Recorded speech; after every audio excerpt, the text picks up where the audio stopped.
Ok, pessoal. Então, hoje a gente dá a última aula dessa primeira parte do curso, que é o capítulo 7, né? E daí, na próxima aula, Belfort vai começar o capítulo 8, certo? E vai ter uma aula de exercício, como eu informei no Classroom, é uma aula, videoaula, separada, certo?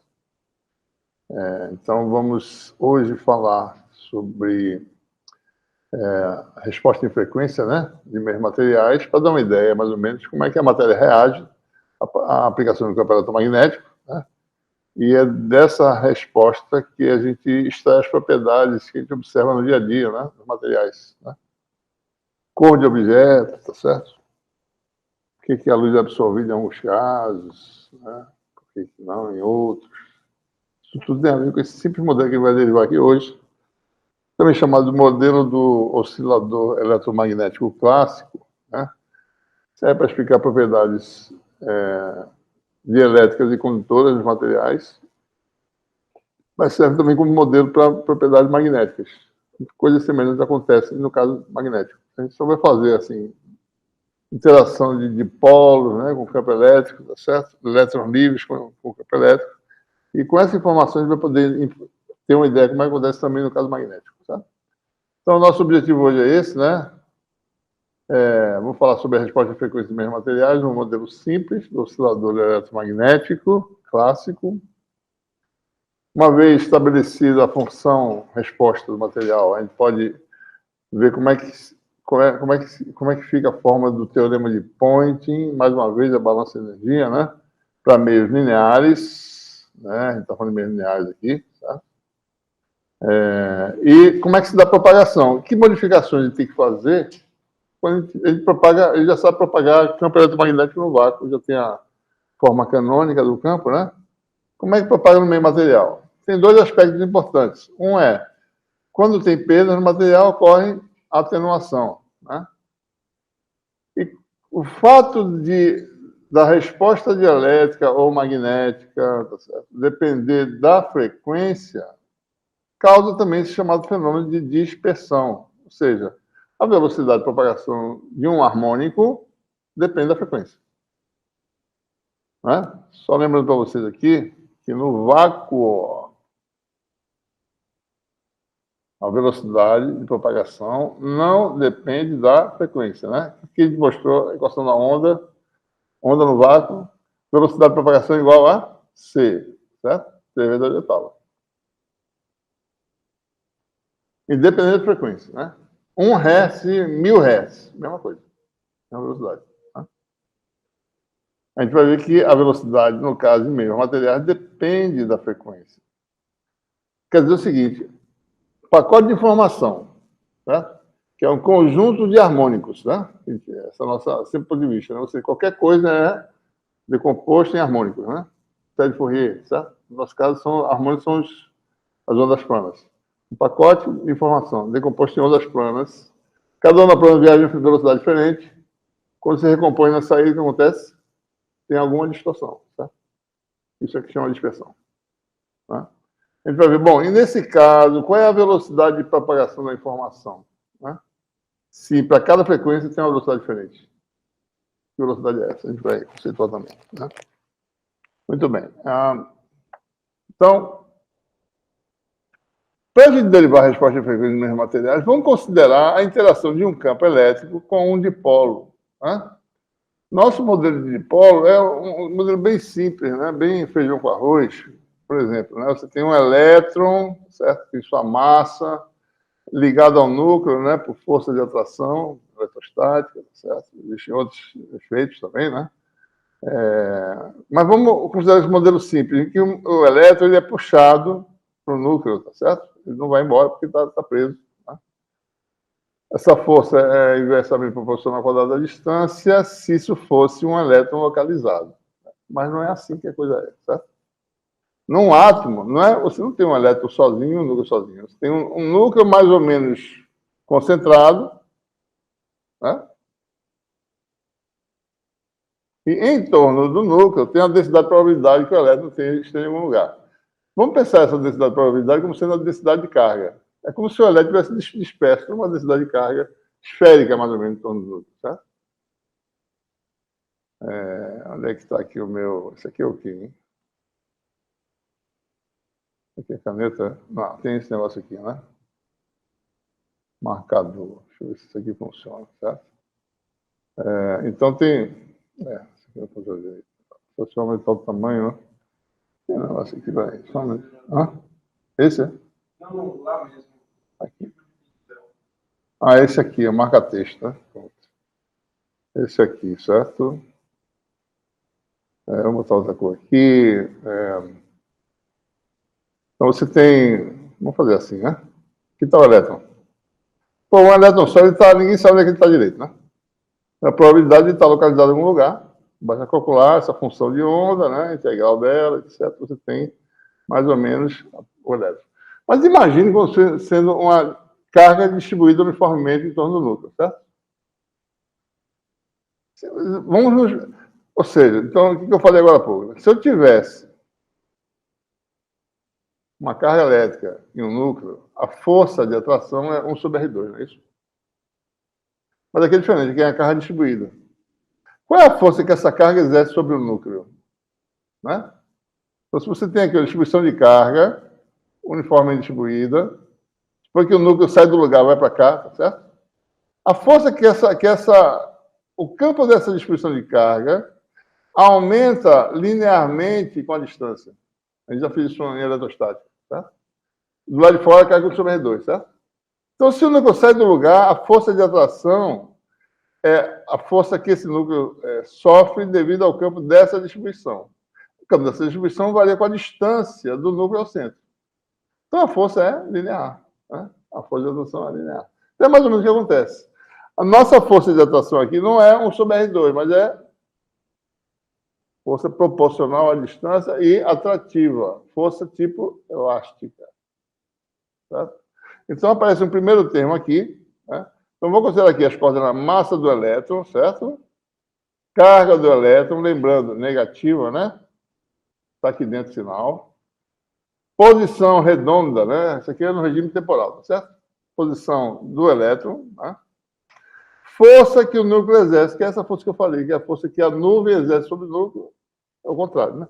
Usando o núcleo como referência, a força é menos K vezes X aumentou a posição, né? Saiu da posição, puxa para uma força proporcional à distância. Ora, da mecânica, nós sabemos que esse K constante de mola é mω0 ao quadrado, aparece uma frequência chamada frequência... Esse nome está errado, tá certo? O termo não é correto, não é a frequência natural de oscilação longa, certo? Aqui é a frequência de ressonância, tá? É porque são muito parecidos, né? Na maioria dos casos são praticamente iguais, mas o nome correto é frequência de ressonância. Então, ômega 0 chama frequência de ressonância e está associada à constante de mola, né? E a gente pode calcular isso usando esse modelo que eu mostrei aqui no quadro, certo? Tem aí, calcula lá a força eletrostática, daí você pode deduzir quanto é que é essa frequência aqui, tá? Sabendo a massa do elétron, né? Ora, tem uma outra força, força do núcleo, né? Tem uma força que tem a ver com perdas, tá? Nós sabemos, lá de condução elétrica, que esse tipo de força, colisões do elétron, né? A gente mostrou que a força que aparecia é uma força de atrito viscoso, proporcional à velocidade e de oposição ao movimento. Tá? Então, a força sobre o elétron, devido a esse fenômeno, né? Fenomenologia, né? Os átomos colidem contra os átomos, por exemplo, tá certo? Interagem contra os homens, quantos átomos perdem a correlação que estava tendo. Isso tudo a gente bota nesse bolo, nesse pacote, e diz que isso é uma força de oposição, né? E é proporcional à velocidade. Toda força que é proporcional à velocidade, não negativa, é força de atrito viscoso. Então, a gente inclui esse termo aqui. Tá? Aparece esse termozinho gama, né? Que é proporcional à velocidade, é proporcional a 1 sobre tempo, tá certo? Lembre-se, né? Força é massa vezes aceleração, certo? Aqui tem uma massa, aqui tem 1 sobre tempo, comprimento por tempo, isso aqui tem que ser 1 sobre tempo, para dar a dimensão correta. Tá? Mas se vocês olharem aqui também, ó, massa vezes aceleração, ó, tá vendo aqui? Comprimento sobre tempo ao quadrado, né? Esse gama, né, tem a ver com o tempo de colisão, como a gente vai mostrar depois, tá certo? Ele tem colisão de elétrons livres num condutor. Semelhante, mesmo conceito. Tá? Um sobre um tempo característico. Né? E, finalmente, tendo um campo elétrico atuando sobre o elétron, tem uma força sobre a carga, que é carga vezes campo aplicado. Né? Lembrando que a carga é negativa, certo? Então, lembre-se de corrigir aí. No livro, certamente, eu corrigi esse negócio aqui, certo? Bom, o nome desse gama aqui é frequência de amortecimento. Por que frequência? Porque é um sobre tempo. Sobre tempo é frequência. Tá? É o nome que a gente dá. Tá? Em hertz, não tem importância. É um parâmetro, tá certo? De dimensão de frequência. Tá? Segundo a lei de Newton, a soma das forças sobre o elétron igual a massa vezes aceleração, né? Massa vezes aceleração igual a força elétrica, força viscosa, que é sinal negativo, força elástica, que é sinal negativo. Né? Então, temos aí uma equação diferencial. Se eu só mostrar para vocês aqui essa equação, certo? M, né? X, vetor derivada segunda, mais M gama X, mais M ômega zero ao quadrado X, tá? Igual a Q vezes E. Lembre-se que Q tem o sinal, tá? Isso aqui é uma equação diferencial. São 3 equações diferenciais. X tem 3 componentes, né? Está aqui meio arredondado, tá certo? 3 componentes. Então, tem 3 equações, uma equação para cada componente. O E, vamos admitir que ele já está aplicado aqui na direção, nessa direção que é a direção X, né? Certo? Então, o E está numa direção, não tem, é na direção YZ. Então, você tem 3 equações. Né? A equação em X é a mesma coisa, todo mundo, só botar X no lugar. X redondo, tá? Está assim meio italicizado, não para parecer redondo. Vai aparecer Q vezes E. Quando é Y, vai aparecer o quê? Mesma equação. Apareceu o quê do lado de cá? Zero. Quando é Z, a mesma coisa, né? Então, essa equação é não homogênea, essas duas são homogêneas. Ora, se a gente resolve essas equações homogêneas, a solução dessa é a solução da homogênea, que é uma equação semelhante, mais a solução da particular, que depende do campo aplicado, né? Então, aqui estão as 3 equações, né? Em geral, esse mecanismo de perdas é pequeno, em princípio. É claro que ele pode ser grande, né? Mas vamos começar no caso simples. Se for grande, já fica difícil analisar o negócio, certo? Aí você tem superamortecimento, já é outra história. Mas, em geral, isso aqui a gente quer analisar como é que se comporta a matéria para pequenas perdas. Ou seja, quando esse efeito aqui de viscosidade é pequeno, né? Vou considerar, pelo menos, ele menor do que 2 vezes a frequência de ressonância, certo? E é suficiente para ter o resultado que a gente quer. Essas equações são conhecidas, mais uma vez, né? Basta você botar aqui exponencial de lambda t na equação, resolver, né? Para o polinômio característico, você vai obter 2 raízes. Cada raiz vai ter, nessa condição, uma parte real e uma parte imaginária. Certo? A parte imaginária combina, dá uma função que oscila com o tempo, e a parte real dá uma função que decai com o tempo. Certo? Então, no caso da função homogênea, que são as 2 coordenadas de z, o resultado é uma parte que amortece, com a constante de amortecimento aqui, ó, que aparece. Se não tivesse, né, perda, isso aqui não tinha amortecimento, certo? E aparece oscilação com o tempo na frequência ômega maiúsculo, certo? Essa aqui chama-se frequência natural de oscilação, certo? Ela que é natural, a ressonância é outra. Como é que ela se compara com a de ressonância? Eu vou escrever aqui separado para a gente olhar. Certo? Frequência natural, que é ômega.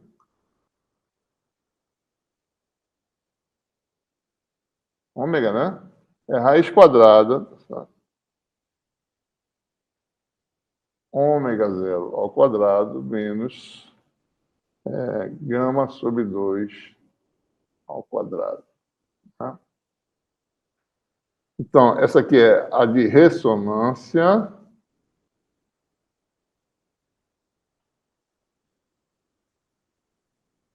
Tem uma razão para isso, vamos ver por quê.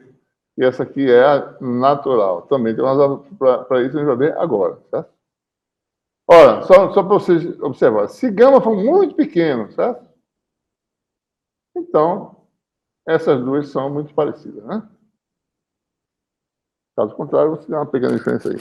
Por que chama natural? Ora, olha para isso aqui, tá certo? A resposta é... Suponha que você excite o sistema, por exemplo, pega a coordenada y, tira do equilíbrio, tá certo? Observe que isso aqui, depois de muito tempo, dá o quê? Y igual a zero, z igual a zero, né? Y e z não estão sendo estimulados, então eles vão para o equilíbrio, tá certo? A posição média vai ser zero, né? Suponha que você tirasse do equilíbrio e desligasse o sistema. Eles iam decair para o equilíbrio dessa forma, não é isso? Ia oscilar com que frequência? Com a frequência natural de oscilação. Eles têm uma frequência natural, o sistema. Ele oscila, se você deixar ele relaxar, ele vai relaxar, mas oscilando na frequência natural. Tá? Então, por isso que ele se chama frequência natural por causa disso. Ele oscila, soltou o sistema, ele vai decair, oscilando na frequência natural. Tá? Então, isso dá para entender por quê, né? Então, acho que a gente tem essas coisas oscilando dessa forma. Para ter muito grande em relação a esse parâmetro aqui, você tem equilíbrio, né? Porque você não está estimulando aqui. Mas em X não, certo? Bom, vamos... Ou seja, o sistema tem um regime transitório, né? Você aplica um campo que oscila um pulso ou um campo que varia no tempo, né? O sistema está em equilíbrio, a coordenada x, y, z. X começa a oscilar, depois de muito tempo ele vai adquirir a frequência do campo aplicado. Enquanto isso não acontecer, ele vai ter uma frequência misturada entre a do campo aplicado e a frequência natural. A gente vai ver isso com muita calma, com muito detalhe no capítulo 12, certo? Como é que é o transitório do sistema ressonante. Né? Então, se eu admitir regime permanente, ou seja, depois de muito tempo passado, esse termo, a solução natural desaparece. Observe aqui como é que a gente analisa essa equação aqui, certo? Essa aqui, aliás, né? Se aplica uma coisa aqui que persiste, né? A solução natural, que é uma parte da solução para x, desaparece, tá? Vai embora. Fica só uma solução que depende de E. Tá? Então, depois de passar muito tempo, isso aqui desaparece, o termo da solução natural, fica só a solução particular. Essa solução particular é a solução de regime permanente. Vamos admitir que o campo aplicado seja numa dada frequência ômega, certo? Então, depois de muito tempo, x, eu só posso balancear aquela equação se as funções dos dois lados forem iguais, certo? Se aqui varia com ômega, aqui também. Né? Então, a frequência, a x vai ser dessa forma. Real de um fasor, observe que esse x aqui, certo? É diferente desse, tá? Não parece, mas é. Esse aqui é o redondinho, esse aqui é a versão mais para cima, né? Mais reta, certo? Pronto. Se eu faço isso, fica fácil resolver essa equação, né? Derivar a segunda da j ômega ao quadrado, né?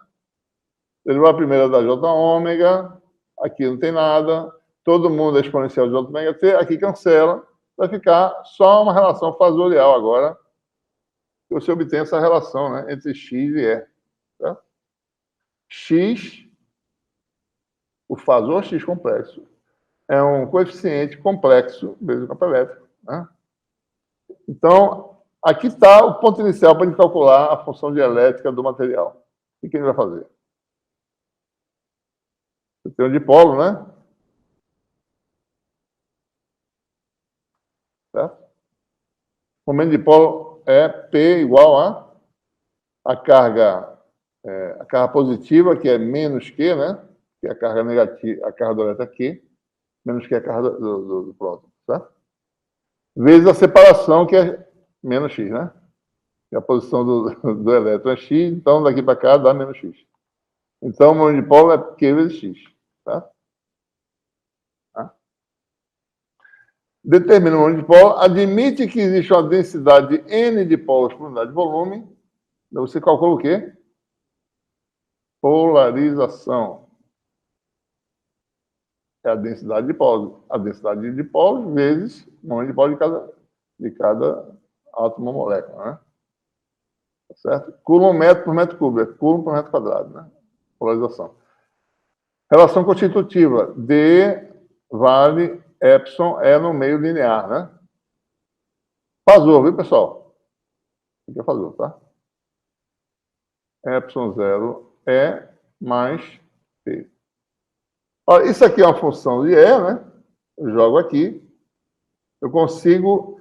Isso aqui vai ser proporcional ao campo aplicado, porque P é proporcional a X, X é proporcional a E, né? X proporcional a E, tá? P é proporcional a X, que é proporcional a E. Pzão é proporcional a Pzinho, que é proporcional a E. Ou seja, quando eu fizer isto, substituir o P em função de E, fizer todas essas continhas aqui, E vai embora e eu calculo a permissividade do material. É o procedimento, certo? Então, aqui está indicado aqui. Calculo a polarização. Eu tenho X, que eu calculei agora, tá certo? Aí tem a polarização, uma função complexa vezes E.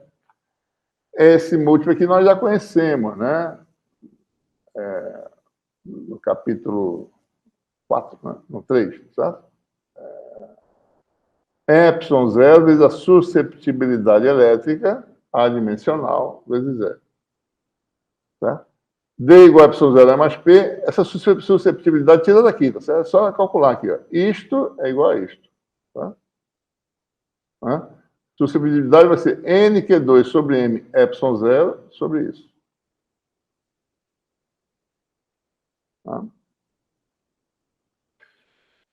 E, finalmente, se obtém a função permissividade relativa, certo? Epsilon sobre epsilon 0, né? Eu estou chamando epsilon 0 é mais P. Isso aqui está errado, né? Isso aqui é permissividade relativa, certo? Né? Dá 1 mais esse número aqui, que chama-se frequência de plasma, tem um acento aqui, plasma, certo? Que tem uma expressão conhecida. Essa frequência é muito importante para entender os metais, certo? A baixa frequência de plasma, por exemplo, o metal tem permissividade negativa.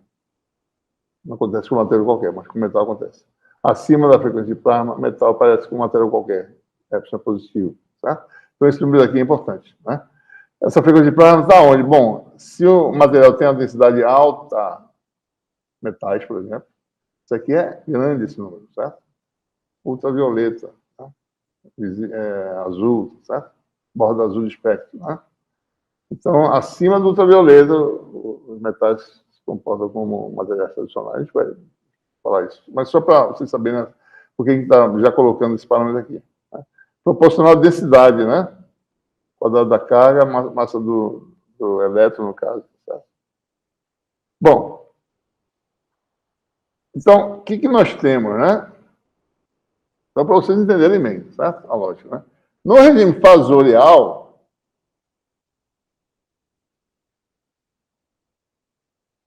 que são essas letras retas, né, que a gente está falando aqui, eu posso sempre dizer que P no meio linear. P é uma múltiplo de E, tá certo? Uma função linear do campo elétrico. Né? Por conseguinte, D também é uma função linear do campo elétrico. Se eu for calcular no tempo, regime temporal, vou passar para o domínio do tempo, certo? P e D não são réplicas de E, como aqui no caso fasorial. Né? Por quê? O fato de haver fator multiplicativo complexo quer dizer que, se a função campo elétrico é cosseno, a função P vai ser cosseno mais uma fase. Essa fase aparece por causa desse número complexo aí, tá? Então, cosseno mais uma fase não pode ser uma réplica de cosseno. Então, por isso, você não tem réplicas, né? Você tem só no regime fasorial, tá? Então, por exemplo, você pode ter aqui o campo elétrico fazendo assim no tempo, né? O P está ligeiramente deslocado, né? Por exemplo, tá? Não está em fase. Tem um defasamento. Por que defasamento? Toda vez que o multiplicador é complexo, ele defasa a função trigonométrica que você vai usar no final. Tá? Essa é a ideia, né? Certo? Quais são as propriedades dessa função epsilon? Né? Primeiro, né? Essa função epsilon relativa, eu estou usando epsilon o tempo todo aqui, né? Ah, não, agora estou usando epsilon sobre epsilon zero. Deixa eu ver aqui.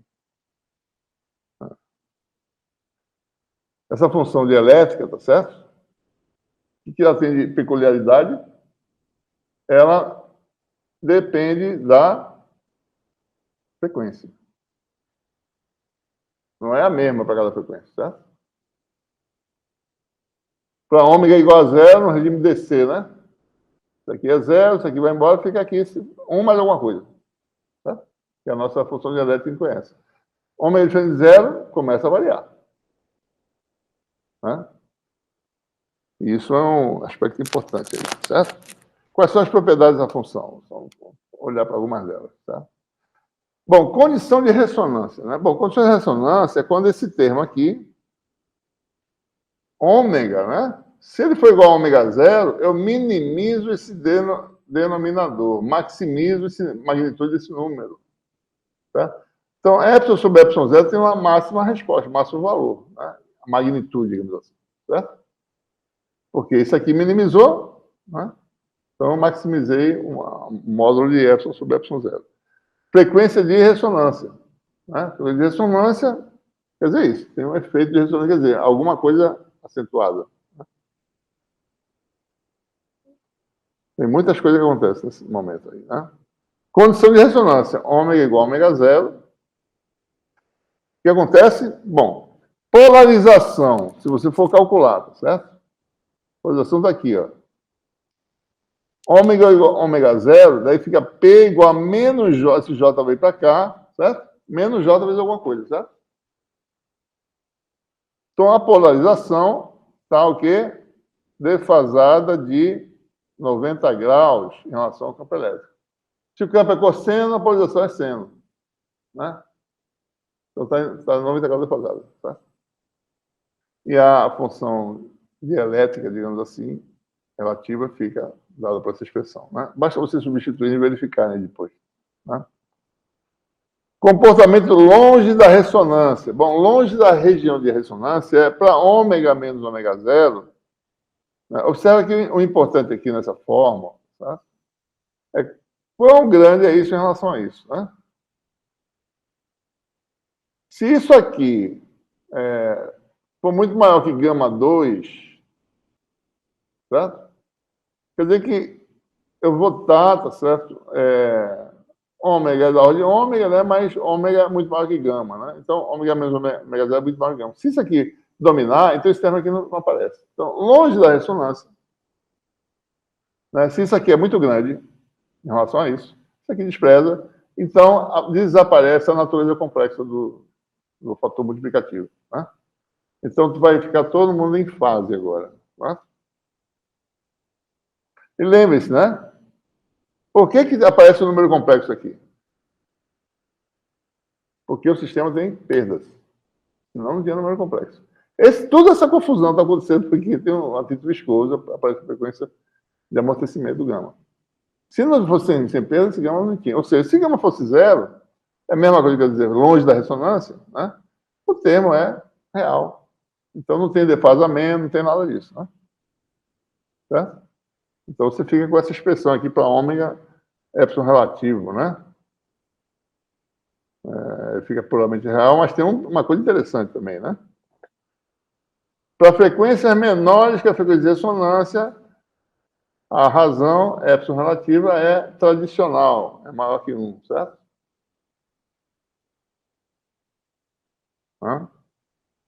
Por outro lado, se ômega for maior que ômega zero, esse número se torna negativo. Em princípio, ele é menor que 1, daí vai ter uma permissividade relativa, o quê?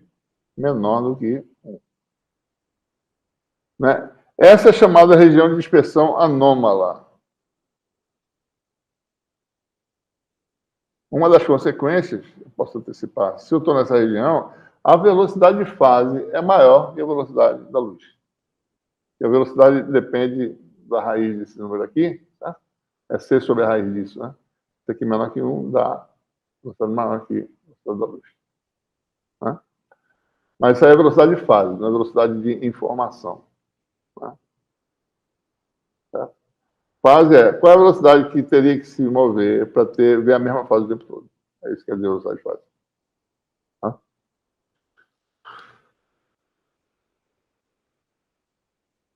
Tem coisas maiores que a velocidade da luz, certo? Existem coisas maiores que a velocidade da luz. Vocês acreditam ou não? O espaço ele pode expandir com a velocidade maior que a da luz, mas não viola a relatividade. Porque o próprio espaço está se modificando.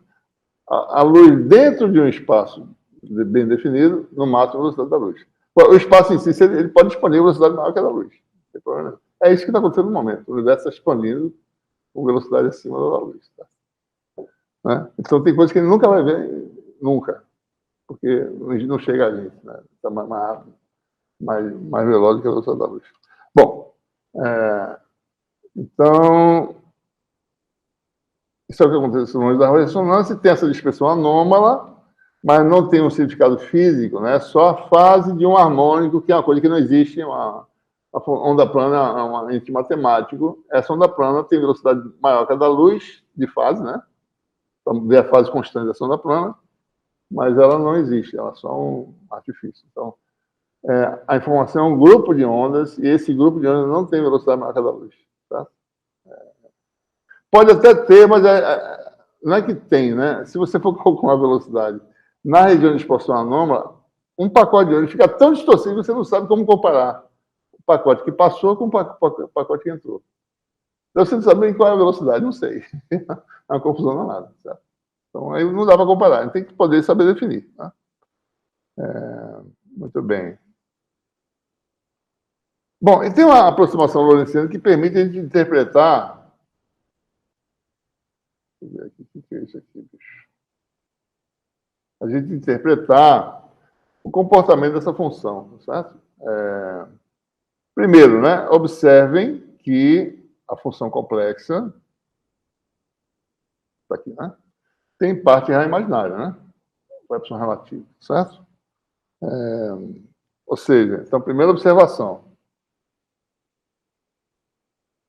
O epsilon sobre epsilon zero tem duas partes, uma real imaginária.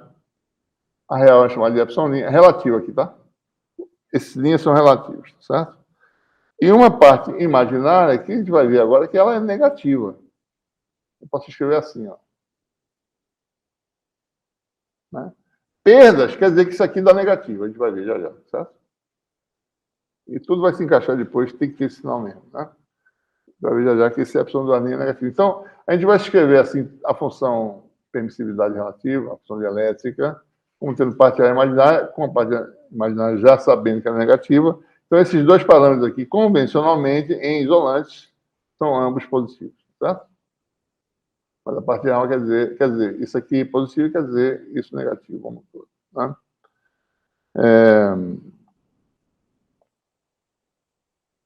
Então, aqui a gente faz a chamada aproximação lorentziana de que forma? Né? A gente vai admitir que a frequência é muito maior do que a constante de amortecimento. Né? Vamos ver como é que é o comportamento da função permissividade perto da ressonância, em torno da ressonância. Né? Admitindo tanto essa quantidade quanto essa, muito grande em relação à gama. Né?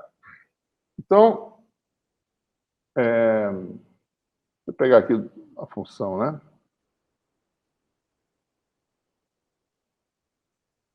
Vou botar a função aqui para a gente ver como é que é essa aproximação. O epsilon relativo, função exata, é essa aqui, é 1 mais ômega t ao quadrado, né?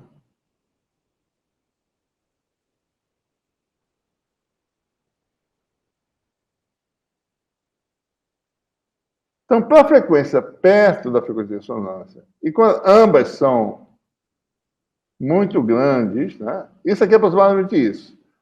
Se ômega 0 é muito maior que gama, então ômega também é, né? Olha, então o que a gente vai fazer? Ômega muito próximo de ômega 0, não há muita variação de ômega, então vamos fixar aqui em ômega 0, tá certo? Então, vou fazer assim, aproximadamente ômega 0. Eu não vou zerar isso aqui, senão perco a informação. Eu vou botar ômega 0 menos ômega, e outro termo é ômega mais ômega 0 mais ômega. Aí, nesse caso, eu faço que ômega é igual a ômega 0. Vai ficar 2 ômega 0, tá? Então, ficou um termo linear, 2 ômega 0 mais j ômega 0 gama. E aí eu posso manipular, certo? Essa expressão e calcular a parte real e imaginária. Está claro aí? Só isso. Eu estou aproximando o ômega perto de ômega 0, fixei aqui o segundo termo. Esse aqui eu não vou fazer porque senão dá zero. Eu quero ver de que forma é o comportamento perto. Então, para não perder a informação, eu multiplico e faço produto de soma diferença, né? Na soma eu mantenho igual a ômega 0, na diferença eu deixo para eu ver a informação lá, guardar. Senão ia zero todo mundo, né? E com isso eu calculo parte real imaginária que fica dessa forma aqui, ó. Epsilon' vai dar um termo, né? Por que dá isso aqui? Porque você multiplica e divide pelo complexo conjugado do denominador. Daí dá isso aqui, tá? Tem essa razão aqui na frente, né? Um fator na frente. Tem essa diferença e tem esse termo quadrático aqui. Parte imaginária, lembrando que eu botei o menos na frente já, né? Então isso aqui dá positivo de verdade, né? Certo? É parecido, ó. Denominador idêntico, tem um fator gama sobre 2, né? E aqui tem um 2 ômega 0 ao quadrado.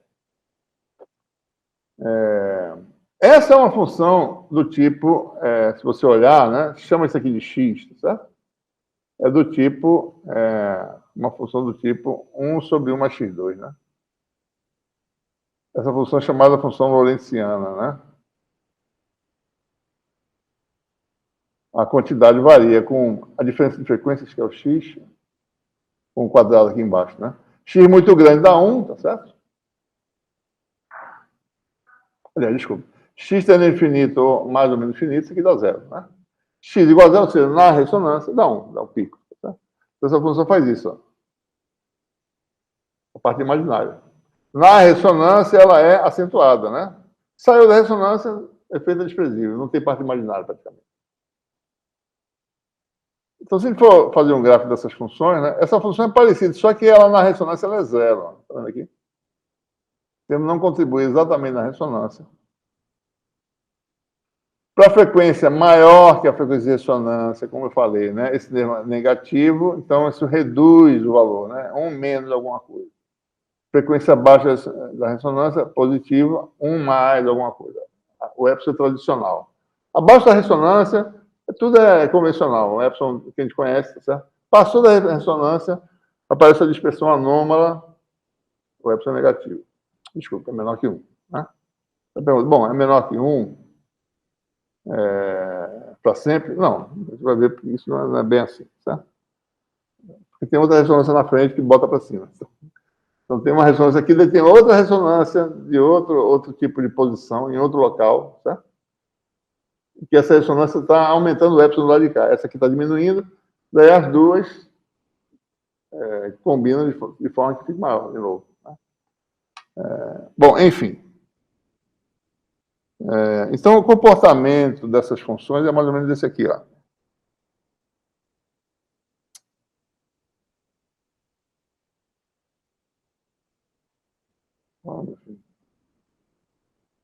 Rapaz, as pessoas atualizam. O pessoal atualiza o software, ele fica pior.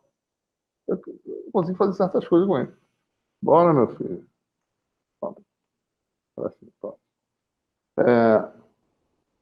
Isso aqui é o epsilon linha, né? Abaixo da ressonância. Isso aqui é 1, tá certo? 1 mais alguma coisa, 1 menos alguma coisa. Aqui é o epsilon linha.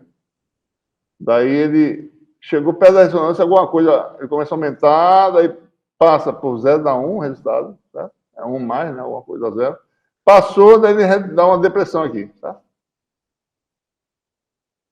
Isso aqui é a parte imaginária, né? Então, pico aqui, depois desaparece. Esse efeito ocorre em que região? Se vocês forem olhar a fórmula, né? Tá aqui. Se isso aqui der gama, né? Ó, esqueça esse fator aqui, né? 1, por exemplo, né? Se isso aqui dá 0, é 1 sobre esse número. Se isso aqui der gama sobre 2, dá 1 sobre 2 vezes esse mesmo número. Tá? Porque dá gama sobre 2 ao quadrado, gama sobre 2 ao quadrado dá 2 vezes. Então cai para a metade. Então a largura do efeito é gama para um lado e gama para o outro. Tá? Aliás, gama sobre 2, né? Desculpe. Gama sobre 2 para um lado e gama sobre 2 para o outro. A largura total é gama. Então, se você olhar o gráfico, né? Essa largura, ou seja, em que o efeito cai à metade, é gama. É chamada largura de linha. Isso aqui chama-se linha. São aquelas linhas espectrais que a gente vê lá em Física 4, certo?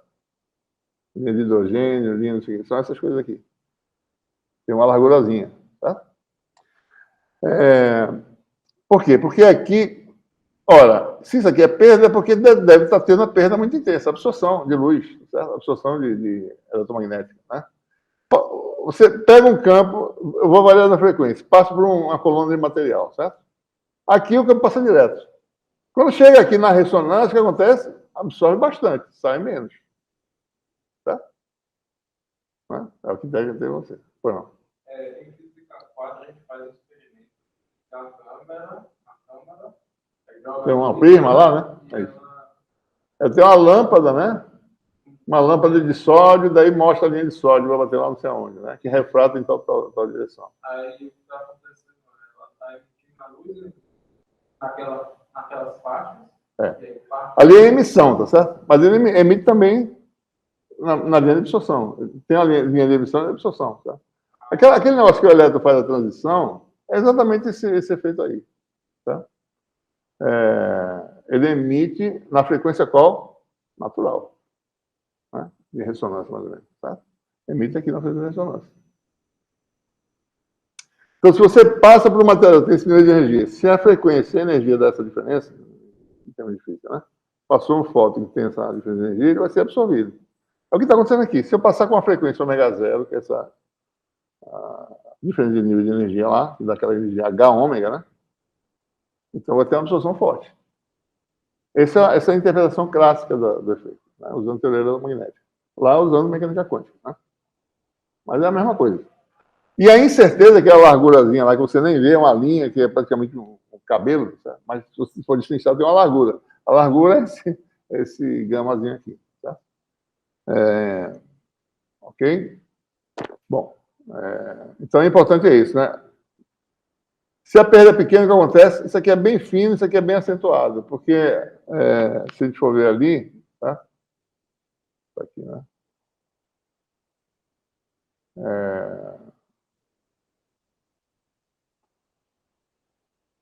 Isso aqui dá gama sobre 2 dividido por gama ao quadrado, né? Sobre 2 ao quadrado. Dá 1 sobre gama isso aqui, tá? Se gama é muito pequeno, quer dizer que ela é muito acentuada a absorção. Poucas perdas, né? Então, muito acentuada, mas numa região bem estreita, tá? Uma região pequena. Tá? Certo? Então, só para dar uma ideia, né? Esse aqui é o valor da...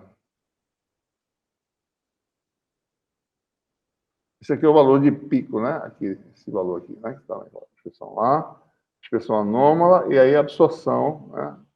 Da função. Então, o que acontece quando você tem vários... Eu falei de um elétron, foi? Mas uma molécula tem vários núcleos, né? E, no fundo, você tem que calcular o número de pó de forma mais precisa, né? Pega uma molécula, certo? Uma molécula é uma nuvem eletrônica, né? Em torno de quem? Dos núcleos. Tem um núcleo aqui, tem outro aqui, tem outro aqui, né? Pode ser que o centro de carga seja separado aqui, ou não, certo? Mas se você aplicar um campo, você distorce a número eletrônica, cria um momento de dipolo induzido, né? Existem vários tipos de... dependendo de onde você aplica o campo, por exemplo, pode ter anisotropia, né? O fato de você ter vários elétrons, cada um tem a sua frequência natural de oscilação, sua frequência de ressonância, né? Tem vários elétrons, né? Tem várias frequências de ressonância, porque cada um está numa posição diferente, né? A força de cada um sente é diferente, né? Então, você tem várias frequências de ressonância, certo? Então, é de se esperar que o efeito agora seja em vários lugares diferentes. Tem absorção no micro-ondas, absorção em frequência terahertz, absorção em frequências óticas, né? E por aí vai, tá? Então, o que você vê aí é o quê? É algo parecido com isso, mas são várias, né? Regiões de absorção intensa, regiões sem absorção nenhuma. Tá? Onde é que é alta dispersão? Perto da linha de absorção tem esse efeito aqui, do epsilon variar muito, certo? Longe da ressonância, ele varia bem devagarzinho, tá vendo? Ou quase nada, né? Isso aqui pode estar bem longe, então o efeito é praticamente reto aqui, tá? Então, o fato de ser maior ou menor que 1 depende da proximidade dessas linhas, né? Isso aqui está abaixo de 1, mas se eu aproximar mais dessa ressonância, pode ser que esse epsilon suba mais, certo? Então, depende do material. Cada material tem a sua característica, certo? Alguns vão absorver uma certa faixa de cores, você vai ver ele com uma certa cor, vai refletir mais uma certa faixa de cores por causa disso aqui também. Então, as cores vêm daí, desse balanço de coisas aí, né? E aí estão as absorções. Absorve aqui, não absorve nada. Aqui o campo eletromagnético passa, sem problema. Absorve muito, não absorve nada. Assim por diante, tá? Então, a matéria é mais ou menos isso, né? E se espera também que, no ponto de vista magnético, também, né, nós tenhamos uma permissividade relativa que tenha parte real e parte imaginária negativa. A gente vai ver que tem que ser negativa usando a teoria de Point. Nessa região de transição, onde não absorve nada, que ela transparece. Absorve pouco, Que nem o vidro, né? Você vê através dele, a luz passa, sabe? Mas se você jogar infravermelho no vidro, começar a aumentar o volume de onda, ele não passa mais. Porque começa a ter a região de absorção lá, forte, né? Fibra ótica, tá certo? Tem teor de água. Daí você passa com meio de onda que a água absorve e começa a ver. Você começa a ver as absorções lá. E desse um aluno meu viu na laboratório, professor, estou vendo aqui, estou passando a luz aqui no chão, está aparecendo esses negócios, essas absorções. Eu falei, isso é água dentro da H2O, moléculas, né? Traços de H2O dentro da fibra ótica, absorve. Então, a gente vai ter que conviver com isso, porque essa fibra mostra essa absorção, a gente vai ter que... Quem quer usar essa luz para outra coisa, daí está atrapalhando essa absorção no meio, tá? Bom, mas enfim, né? Então, isso é assim que é. Então, só lembrando, a gente vai ver agora com o teorema de Point que o Mi, certo? Tem que ter um termo imaginário que é também negativo para representar perdas. É claro que se eu posso artificialmente fazer meios ativos em que essa parte aqui se torna positiva. Daí quer dizer amplificação, certo? Eu jogo luz e ela sai amplificada, né? Então é possível fazer isso também, artificialmente, né?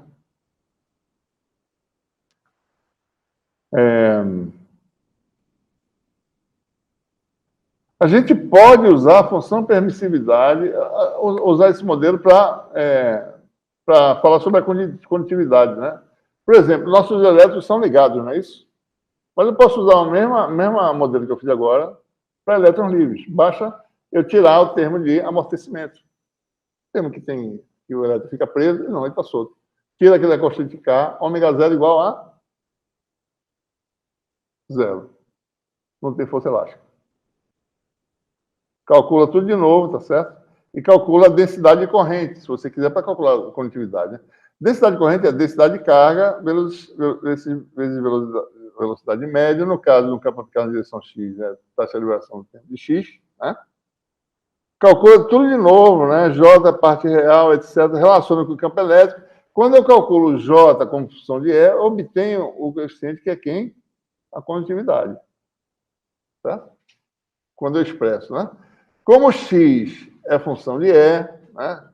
Não é isso? A equação diferencial no regime permanente, x é uma réplica de E. Está aqui, ó. Com ômega 0 igual a 0, ó, olha o que aconteceu, certo? Aconteceu isso aqui, ó. Com essa função. Então, você tem aí a função j igual a sigma vezes E, que eu esqueci aqui, certo? Isso aqui é um fator de escala, que multiplica. Tem que ser a condutividade. Então, você tem aí essa função condutividade que depende da frequência, né? Se você quiser falar em condutividade, né, tem essa função aqui, tá certo? Tá? E daí você, bom, em ômega igual a 0, quem é a condutividade? Né? Que é a condutividade que a gente calculou no capítulo 4, condução elétrica. Fez algo parecido com isso. Ômega igual a 0, regime estacionário, só tirar esse termo aqui complexo. A condutividade é complexa, né? Para baixas frequências, aqui é muito pequeno, né? Para ômega igual a 0 dá 0. Dá esse resultado aqui, ó. NQ2 sobre M gama. Mas quem é gama? Inverso do tempo de colisão. Dá aquela formulazinha que a gente conhece. NQ2, tempo de colisão sobre a massa. Condutividade. Tá? Certo? Se eu quiser fazer propagação eletromagnética em materiais que conduzem, ao invés de eu falar em densidade corrente, eu pego a condutividade e jogo na permissividade, lá na parte imaginária. Tá? Então, eu faço de coisa que o material não tem condutividade, mas essa condutividade está escondida lá na permissividade. Vamos ver aqui como é que é isso. Olha para essa equação aqui. Ó. Rotacional de H igual a J mais J ômega epsilon E. Eu posso escrever isso aqui, como J é uma réplica de E, né? Então, isso vai dar eu posso escrever sempre, certo? Como dessa forma, como se não tivesse corrente, né? Mas quem é esse epsilon efetivo? Bom, eu peguei aqui, alguma coisa e joguei aqui dentro. J é sigma E, né? O que é isso aqui, bicho?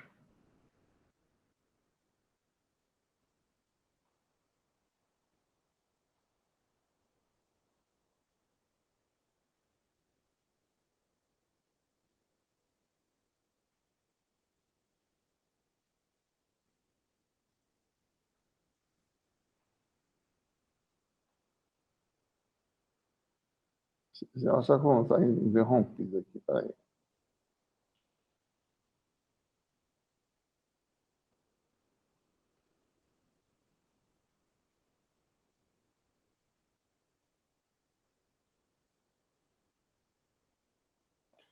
Então, esse aqui seria epsilon 2. Deixa eu só ver aqui, tá? Tem alguma coisa errada aqui, peraí. Não tem sigma epsilon do ar.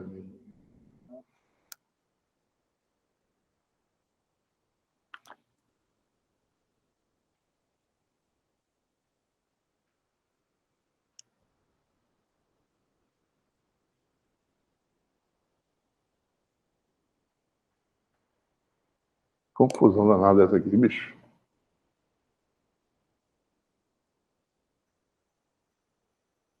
Deixa eu ver se isso aqui tem outra parte aqui, não, né? É isso mesmo, né?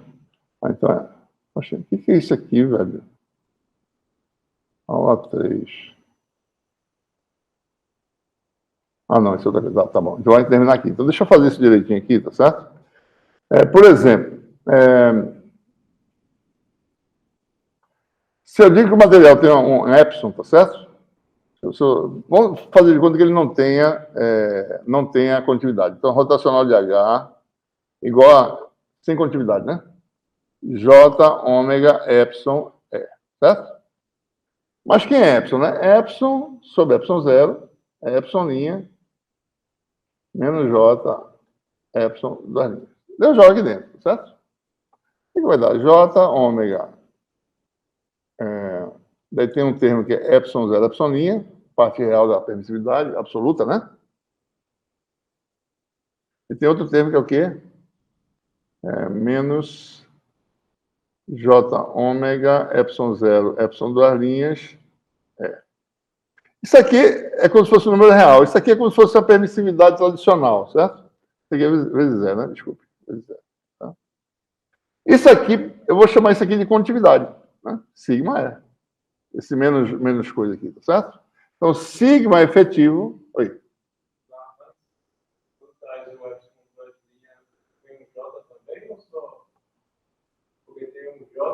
Faltou, desculpe. Menos J, com J da mais. É por isso que eu estou achando estranho aqui. Tá certo. Que dá um número normal, positivo, né? Pronto, agora tá certo. Ou seja, esse número aqui é o sigma efetivo do material.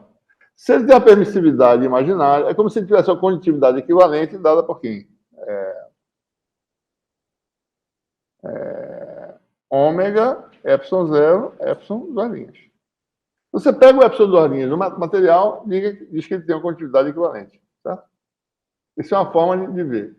A outra forma de ver é o seguinte, eu vou pegar a condutividade e jogar na permissividade.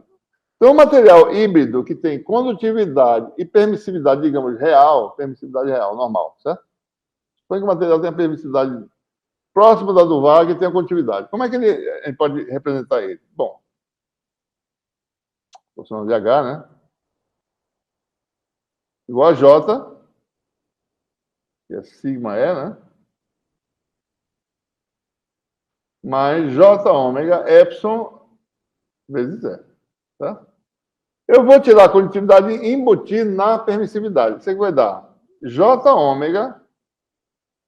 Esse epsilon é real, tá, pessoal? Esse epsilon aqui. Né? É como se fosse o epsilon linha do material. Tá? Totalmente real. Você vai ter epsilon menos J sigma sobre ômega epsilon. Né? Então, o epsilon... Tá certo? Ômega cancela, J menos J dá 1, sigma...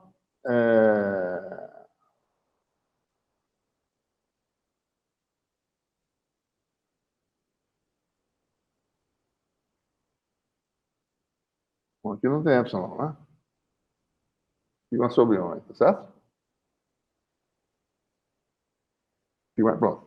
Então, tudo se passa como se o material tivesse uma parte imaginária de permissividade. Você pode dizer assim, ó, o meu material, tá certo? Ele tem uma condutividade sigma? Tem, é dado por expressão.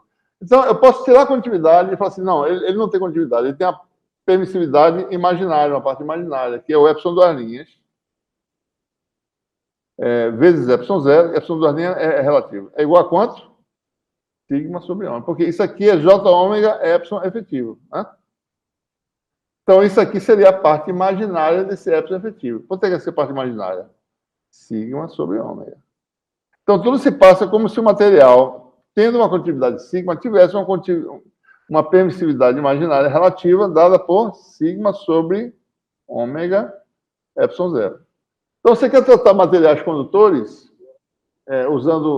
jogando onda eletromagnética dentro do material, pega o sigma do material e calcula a parte imaginária da permissividade e faz tudo como se ele só tivesse permissividade real e imaginária. Esquece a condutividade, está aqui dentro. Tá? Isso facilita a conta. Como é que eu calculo a absorção em material condutor? Eu assumo que o material condutor tem uma parte imaginária de permissividade dada por isso aqui. Daí fica fácil calcular as coisas. Tá? Vocês vão ver que é verdade. Eu estou falando, se não é verdade, é verdade. Certo? Tá bom? Porque essa função dialética facilita muito o cálculo de campo. Né? Você sabendo o epsilon, você imediatamente sabe o campo dentro do material. Só botar o epsilon no lugar do epsilon zero. Pronto, resolveu. Onde tiver epsilon zero lá na conta, bota o epsilon. E a condutividade está guardada, certo? Bom, vamos ver agora o teorema de Poynting em meios lineares, homogêneos e isotrópicos, né? Então, como eu estou falando aqui, você pode ter mesmos materiais, eles podem ser condutores, isolantes, né? Se são isolantes, podem exibir perdas dielétricas ou magnéticas, né? Se tiver perda magnética, a gente faz o quê? Bota uma parte imaginária no μ relativo lá, que é negativa. Não é que é negativa, a gente vai mostrar que ela é negativa para ter perda, né? A função dielétrica pode levar em conta todos os efeitos de perdas dielétricas quanto os efeitos de condução. Então, eu posso jogar os dois efeitos. Se o material ele tem perda de elétrica, certo? Então ele tem uma função de permissividade dada por isso, né? E ele tem condutividade também, certo? Eu posso pegar e fazer, não, esse material não tem condutividade. Ele tem uma permissividade dada por quanto? Aí eu boto epsilon 2 que ele já tinha, mais esse termo adicional que é o quê? Sigma sobre ômega. Epsilon 0, né? Não é isso que eu acabei de fazer aqui. Onde é que está? Sobre ômega, epsilon. A relativa é sigma sobre ômega, né? Então, isso aqui. Ou seja, para todos os efeitos, eu não preciso pensar em densidade corrente. Eu penso só em função permissividade, certo? E boto todo efeito de condução aqui dentro, ó, a parte imaginária do epsilon. Né? Então, é isso que a gente vai fazer. A gente pode separar para mostrar, mas... Né? Tá aqui. Então, considera esse efeito, tá certo? Sigma é real, né? E o teorema de Point no regime harmônico. A forma integral que a gente já fez foi isso aqui, tá certo? Né? Fluxo de potência é igual a esse termo, mais esse termo de imaginário, quer dizer, imaginário, que aparece um imaginário aqui, né? A gente não sabe se esse aqui é real ou imaginário, porque depende, tá certo? Essas energias são integrais de densidade de energia, que são dadas por essas expressões, né? E aí, quando a gente bota agora, né?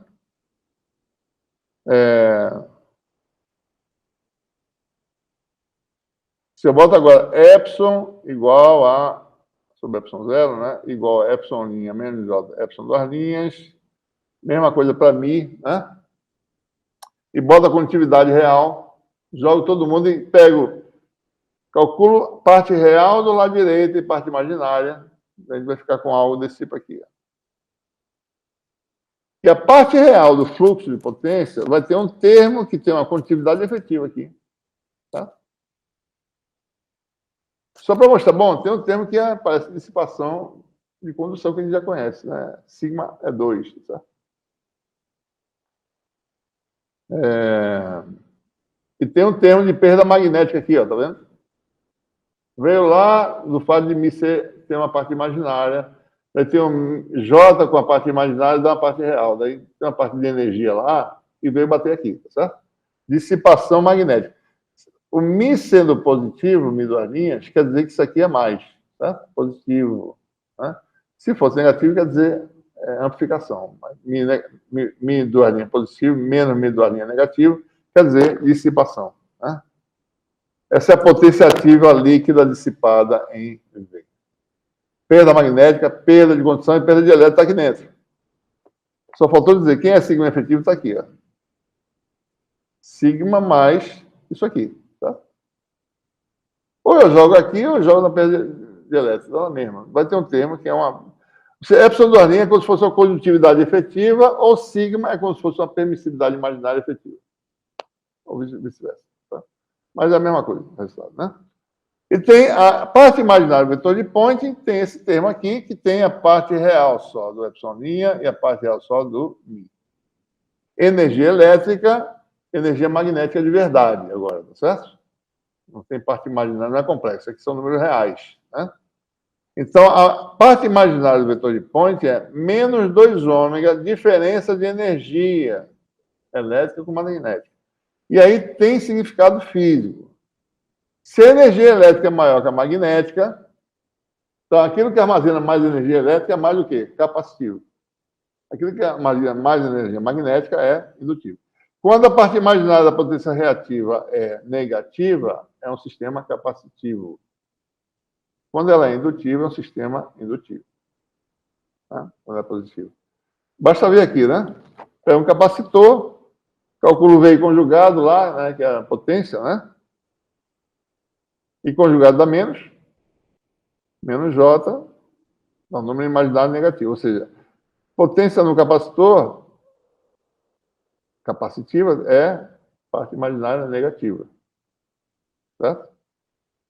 Indutor, mesma coisa. VJ e calcula, V conjugado, dá mais J.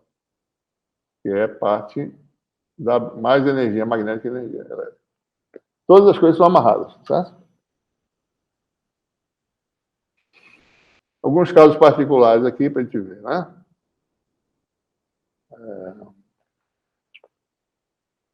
Se o sistema não tem perda, não tem condutividade, não tem permissividade relativa, não tem permeabilidade negativa, zero. Parte real aqui dá zero. Aqui não tem, certo? Não existe potência ativa consumida, né? Entrou, saiu. Tá? Sem atenuação, né?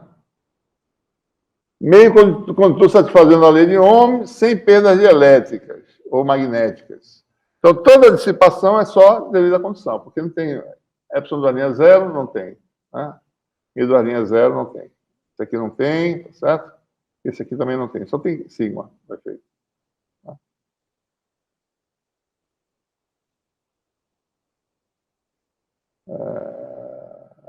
Casos particulares, né? Que tá, não, tá aqui, né? Bom, em caso geral, é esse aqui que a gente falou já, né? Certo?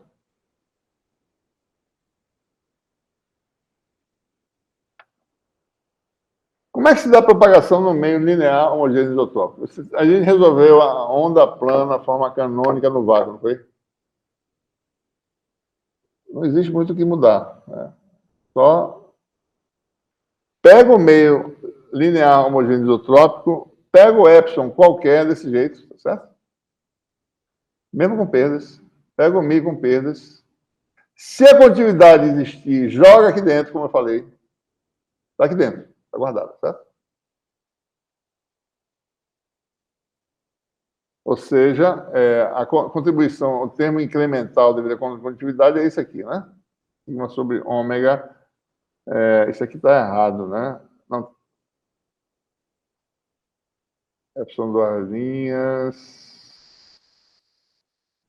Eu estou, às vezes, errando um fator aí, viu, pessoal? Talvez. Deixa eu voltar aqui para ver. Só um minutinho, tá? Deixa eu ver a minha conta aqui. Deixa eu ver aqui. Efetivo, né? Então, tá certo. Epsilon duas linhas, sigma sobre ômega, epsilon zero. Então, tá certo.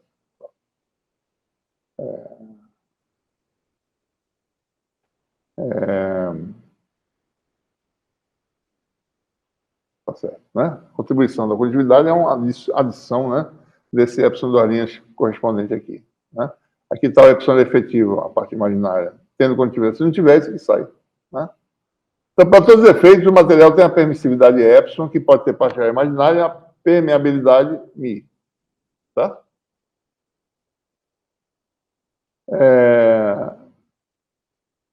Então, o que acontece, né? Olha para as equações de Maxwell. Mi zero sai, entra o mi. Tá? Epsilon zero sai, entra o epsilon. A gente vai fazer as mesmas coisas que a gente fez antes. Vai chegar na equação de Helmholtz. Né? Vai chegar nessa equação aqui. Só que agora, o K, aquele parâmetro K, que ele chamou de número de onda, ele já não é mais real. Certo? E agora vai ser ômega raiz de mi epsilon. Vamos extrair o mi zero epsilon zero aqui, tá certo? Isso aqui é o K0, o número de onda do vácuo, continua sendo. Né? E aparece esse fator aqui. Isso aqui é eta no nosso livro, né? Eta barra, certo? É raiz, né, de mi relativo, epsilon relativo. Então, quantidade dividida pelos valores do vácuo, certo? Ou seja, pronto, primeira coisa que acontece, né? O K é um número eta, certo? Barra K0, essa barra para fazer complexo. K0 dado por isso. Esse eta é raiz de um parâmetro chamado de Xi relativo, né, que é o produto mi epsilon, né? Esse eta é chamado de índice de refração complexo. Tá? Então, aqui no nosso curso, nem fala em índice de refração, já começa com índice de refração complexo primeiro. Depois vai para o índice de refração feijão com arroz. Tá? Então, aparece direto o índice de refração complexo. Né? E o índice de refração complexo é a raiz quadrada desse parâmetro chamado de Xi, chamado permissibilidade, que é uma junção de duas palavras, permissividade e permeabilidade, então a gente chama de permissibilidade relativa. Tá? esse produto aqui. Tá? Por que a gente chama de Xi? Para ele ficar parecido com o Epsilon, porque em muitos casos o Mi é não magnético. Então a permissibilidade vira a permissividade relativa. Essa ali está parecida com essa, então você vai, permissibilidade. Só que isso aqui é o Mi a mais aqui. Tá? A absoluta é Mi Epsilon, né? Tá? E o que acontece? Bom, então, primeiro, né? Voltando para cá, eta é um número complexo, tem parte real, né? Que é uma índice de fração, tá? E a parte imaginária também é negativa, tá? Para ter perdas. Esse kappa aqui, o eta, né? É chamado de índice de fração, é adimensional, não é isso? Que é produto de duas quantidades relativas, né? E o kappa é o coeficiente de extinção. Extinção porque ele dá uma medida de quanto se extingue uma onda eletromagnética quando se propaga no meio. Ela vai atenuando e depende desse kappa aí, coeficiente de extinção. Tá? O vetor de onda, né, é um índice de refração complexo vezes K0. Por quê? Né? Ômega raiz de mi epsilon, né? Que é ômega mi zero epsilon zero raiz de mi relativo epsilon relativo, que é índice de refração complexo. Tá? Então, o vetor de onda, esse aqui está errado, né? Está faltando vetor aqui, certo? Chamar de NK, certo? Eta K, tá? Tá? E K é um vetor real, cuja magnitude é o número de onda do vácuo, certo? Né? E K é esse vetor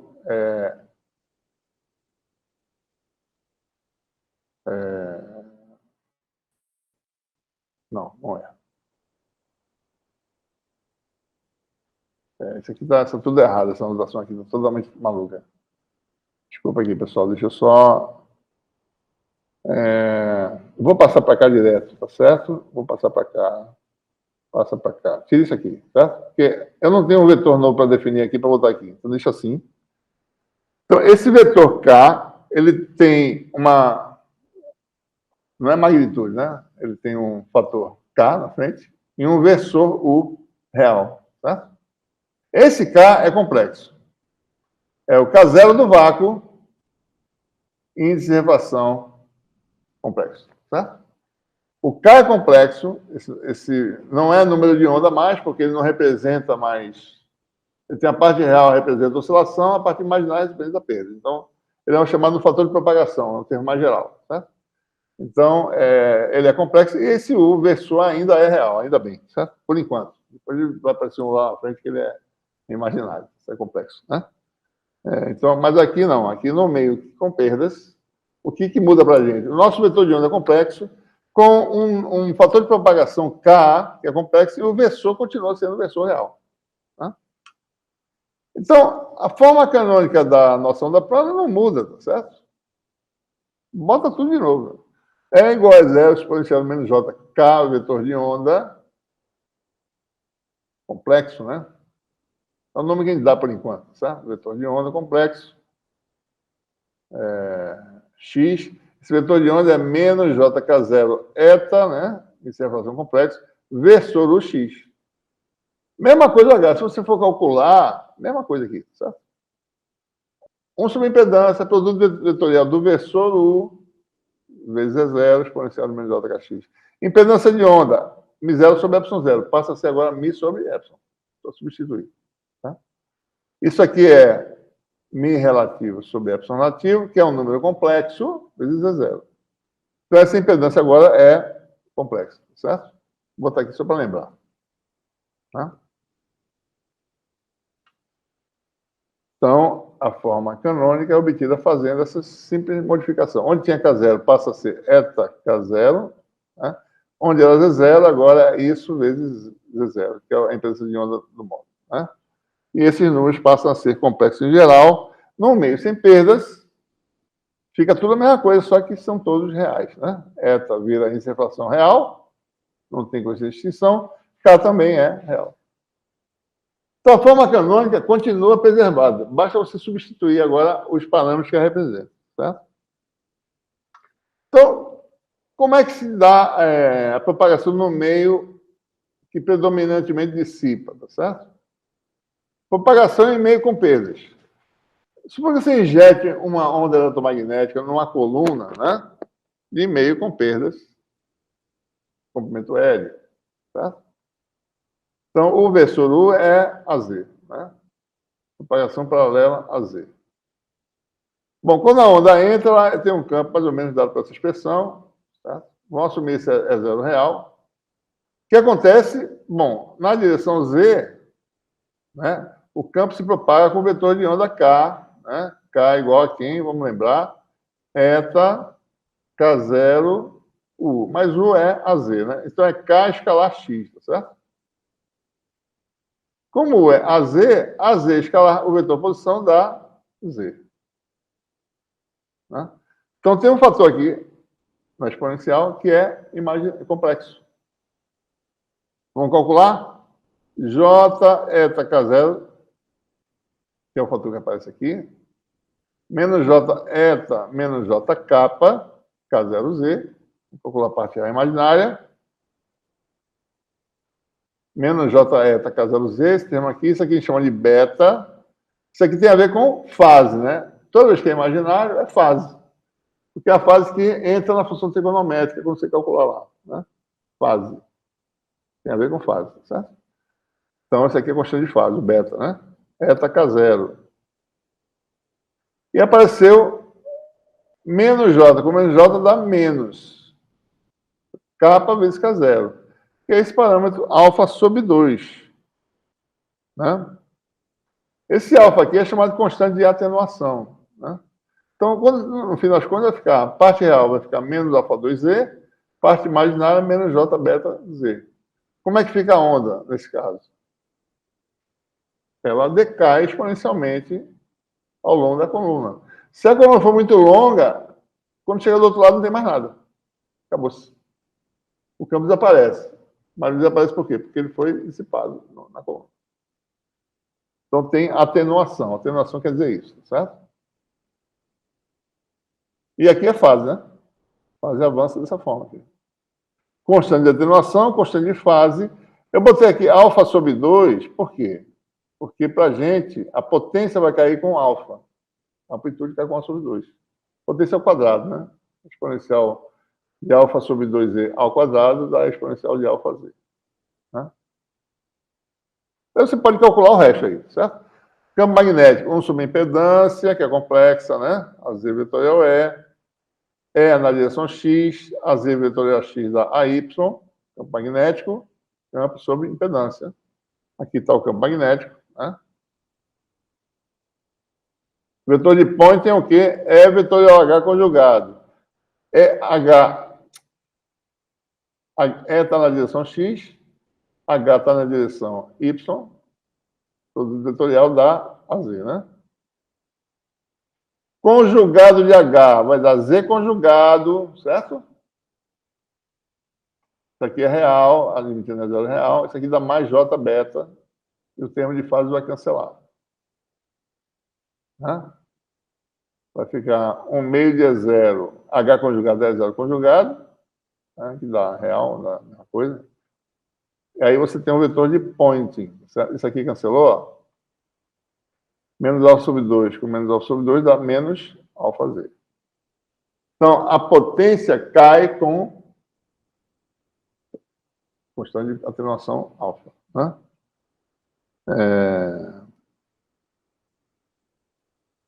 É isso que acontece, né?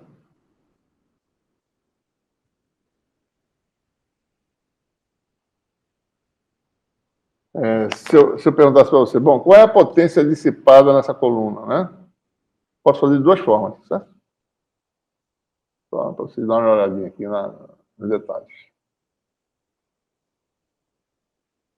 Temos aqui uma coluna, né? O vetor de Poynting, vamos fazer um gráfico aqui, certo?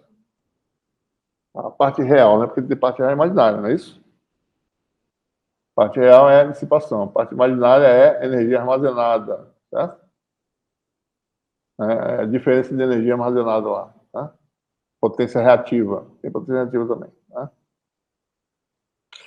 Que decai. Vamos falar só da potência dissipada, né? Então, se você olhar a parte real de S, né? Versus Z, você vai ter um decaimento que depende de quão absorvedor é o material. Para que ele não absorva muito, caia devagar, né? Então, olhe, então, a potência total dissipada aqui, como é que você pode calcular? Se tivesse um comprimento L, né?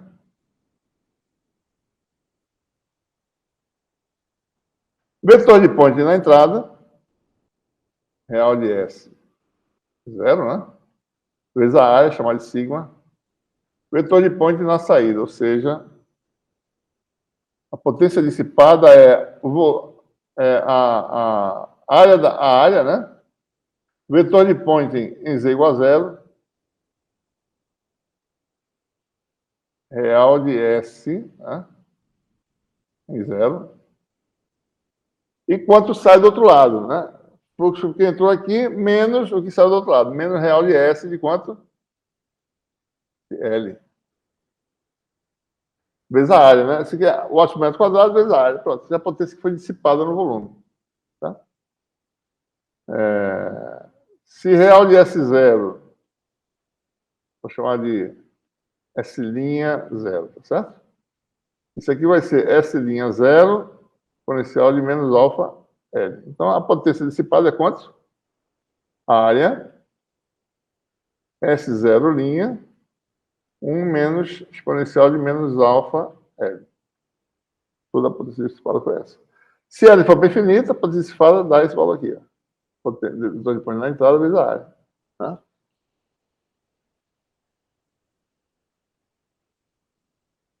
Eu posso ir lá para o teorema de Poynting e calcular essa mesma potência usando os termos do lado direito, certo? Eu posso usar essa expressão aqui, ó. Para vocês terem uma ideia, né? Vai dar o mesmo resultado. Pega isso aqui, ó. Cadê?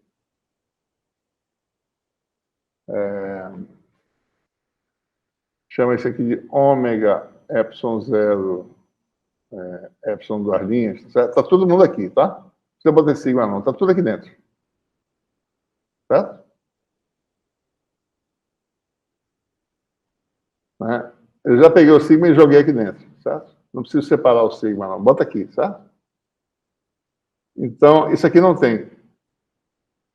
Isso aqui é módulo de E0 ao quadrado, E0 ao quadrado, que é real, né? Exponencial de menos 2, menos alfa z.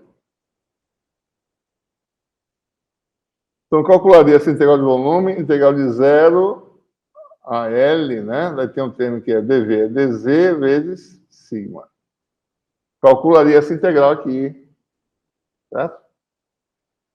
Veria a correspondência dos parâmetros. Isso aqui vai dar um resultado que vai ser o mesmo resultado que está lá. Certo? Se vocês fizerem as contas, vai dar certinho. Né? Certo? E fica mais fácil calcular com o vetor de Poynting, né? Potência só na entrada, menos potência na saída, vezes o comprimento, vezes, vezes a área. Tá? Bom, isso é o que acontece do ponto de vista e quando você tem perda, né? A gente agora quer ver a questão de dispersão. Vamos lembrar aqui como é que é o epsilon do material, certo? Vou botar a ressonância aqui mais ou menos, né? O epsilon faz isso, né? Ele começa a aumentar, daí faz isso, né? Faz isso, certo? Nessa região aqui, vamos sair da ressonância, o material não tem muitas perdas. Olha, o epsilon não varia muito, mas varia. Essa pequena variação é importante, tá certo? Quer dizer que em cada frequência o epsilon é diferente. Então, o epsilon, para todos os efeitos, só tem a parte real, epsilon das linhas é desprezível. Parte real varia devagar, mas varia. Essa pequena variação é importante. Tá? Para você determinar o compêndio de enlace de fibra ótica, até que ocorra a dispersão, até que dois pulsos comecem a interferir, né? A dispersão é devagar, certo? É fraquinha, é lenta, mas depois de um certo comprimento, o efeito é tão violento que começa a ter interferência intersimbólica. Tá? Então, isso que a gente vai aqui só. A gente vai falar de forma semi-quantitativa, tá certo? E tem muita conta para fazer. Vocês já fizeram PECOM ou vou fazer ainda? Vou fazer. Geralmente é bom já saber um pouco de PECOM para poder entender como é que se chega nessas formulações. Tá certo? Mas algumas coisas a gente sabe assim intuitivamente, vocês já devem saber, né?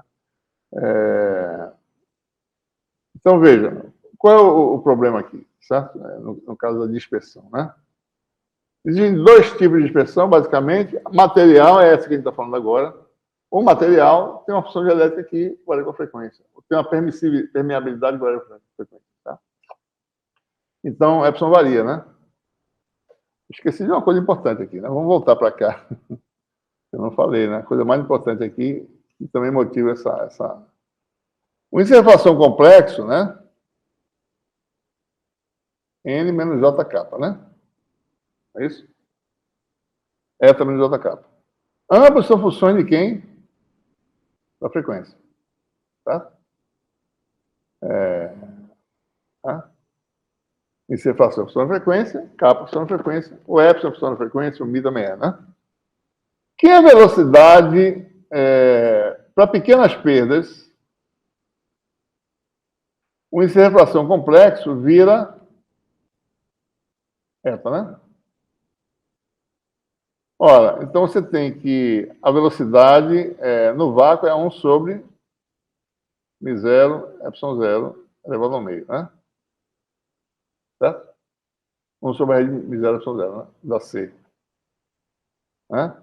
No meio em que a permeabilidade é μ, permissividade é epsilon, a velocidade agora é v, a de fase, tá?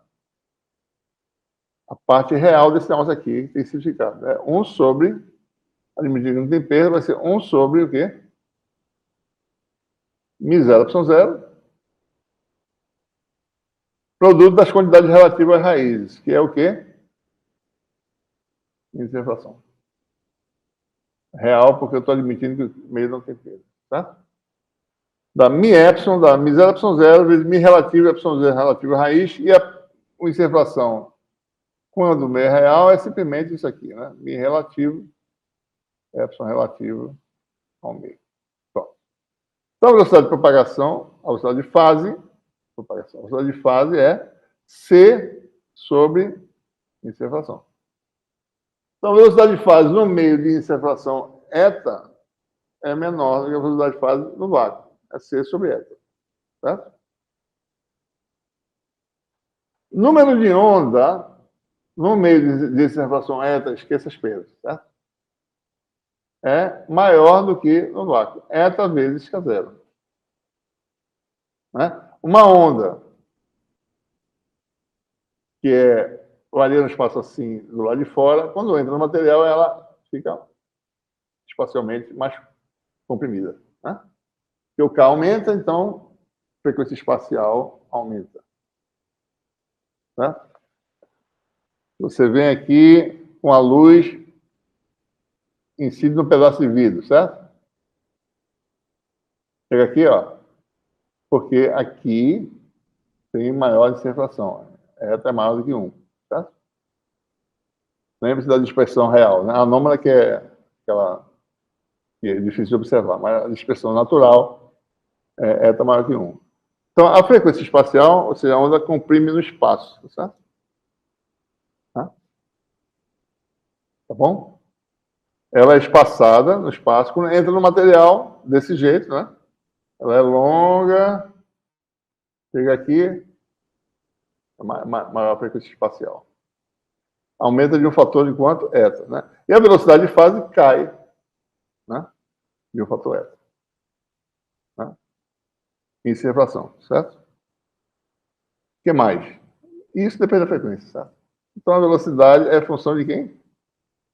Para cada harmônicozinho que compõe um pacote de onda, A velocidade de fase depende da frequência, porque o eta é a função da frequência. Mesmo que seja devagarzinho a variação. Mas varia com a frequência. Isso que causa distorção. Tá?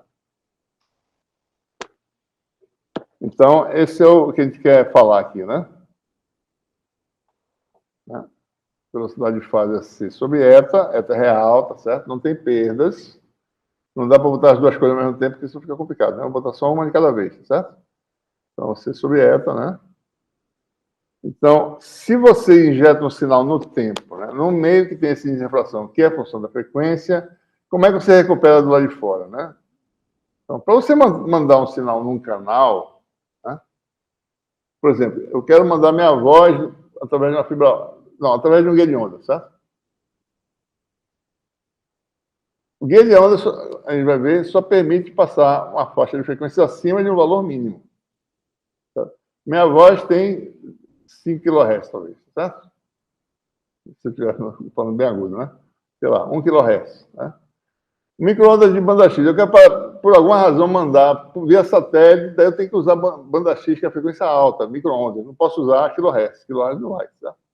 Daí, o que ele faz? Empacota esse kHz numa frequência de gigahertz, né?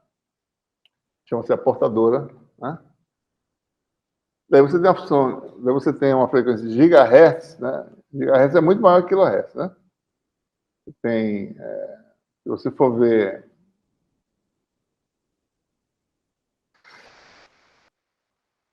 Bora, meu filho.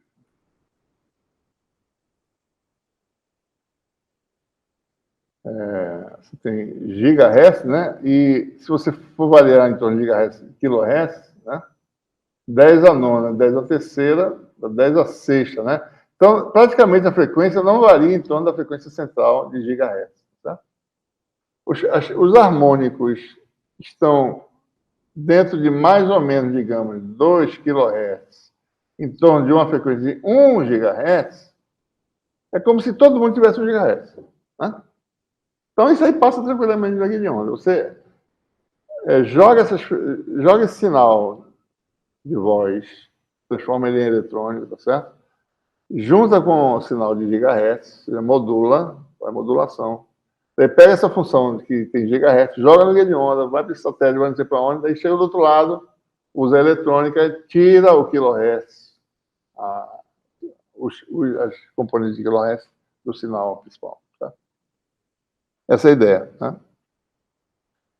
Então, para você passar num canal, você tem que modular. Certo? Modular é você pegar a função f de t, pegar a portadora, que é um harmônicozinho, certo? Cosseno de ômega da portadora t, isso aqui é ômega c é gigahertz, essa frequência varia no máximo de kHz, multiplica essas duas quantidades eletronicamente, pega um chip, entra com um em cada lado, faz o produto, certo? Você produz f cosseno de ômega ct. Certo? Essa função, a faixa de frequências dela, a informação que ela contém, é ômega c mais delta F, né? Ômega C, mais ou menos delta ômega no máximo, né? E que delta ômega é o espectro de frequência do sinal de voz, da informação que você quer mandar. Tá? Então, você quando vai mandar esse grupo via um canal de comunicação, né? Então, cada elementozinho, tá certo? Cada harmônicozinho que está aqui dentro tem uma velocidade diferente. Né? Então, você manda essa função aqui, e quando chega do outro lado, recupera, demodula, separa. Tá? Tem como fazer isso. Né? Tem técnica para fazer isso. Vocês vão estudar em alguma eletrônica dessa aí, né? Como fazer isso. Tá? Detetor quadrático, né? Você soma dois sinais, A mais B, tem detector que pega, eleva ao quadrado essas duas amplitudes, A mais B ao quadrado. Né? Então, se você tem F mais cosseno, aí você vai ter F ao quadrado, que é a frequência baixa. Cosseno ao quadrado, que é 2 vezes a frequência, certo? E vai ter um termo que é o cruzado, F cosseno. Esse passa, esse aqui é filtrado, passa esse você quer esse aqui, modulado, certo? Passa lá pelo canal. Né? Tá? Então, você quando quer passar num canal qualquer, né, aí tem satélite, tem que ter um certo tamanho, tem que ser um certo grupo, faixa de frequências, não pode ser a frequência de áudio que você está usando, tem que ser a frequência de operação do sistema. Tá? Você modula e demodula. Então, o grupo de frequências passa por aquele canal pode ter essa dispersão, ou seja, o fato do epsilon, do eta variar com a frequência, ou o fato do próprio sistema ter dispersão, que é essa chamada dispersão de guia de onda que eu falei aqui. Tá? Ou dispersão de canal também, vou chamar assim. De guia de onda, a gente vai ver no capítulo 10 que aparece essa dispersão, o fato de ter uma geometria que confina no campo. O campo, então, você vai ter uma velocidade de fase que depende da frequência também. Tá? Mesmo que não tenha perda, vai acontecer isso. Certo? Então, essencialmente é isso. Simbolicamente, né? Você tem aí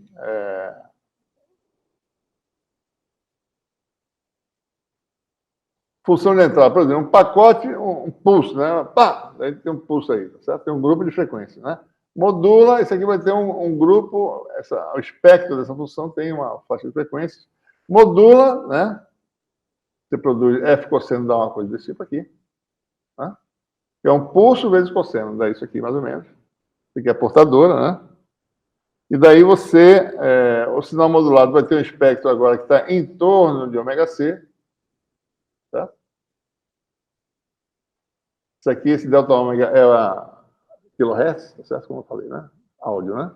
Isso aqui é gigahertz, né? Tem uma distribuição de frequências cuja amplitude depende da assinatura da minha voz, por exemplo, né? Como é que é essa? Cada componente de frequência tem uma assinatura diferente. Então, você vai... então, é isso aqui, ó. Pega a função, multiplica com o chip, né? Multiplica essas duas, certo? Modula.